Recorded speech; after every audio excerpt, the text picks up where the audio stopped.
সেইদিনা আহোঁতে ধুঁৱলি কুঁৱলী বৰষুণেদি একদম দেখা নোপোৱা অৱস্থা।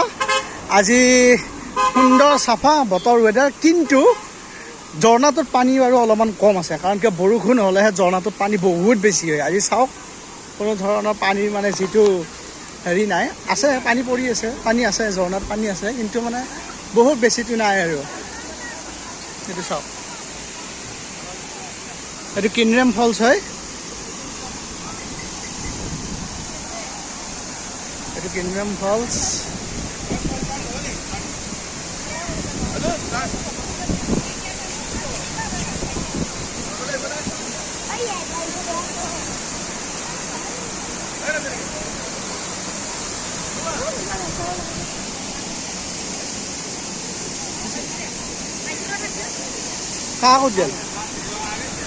আৰু এতিয়া আমাৰ ফেমিলি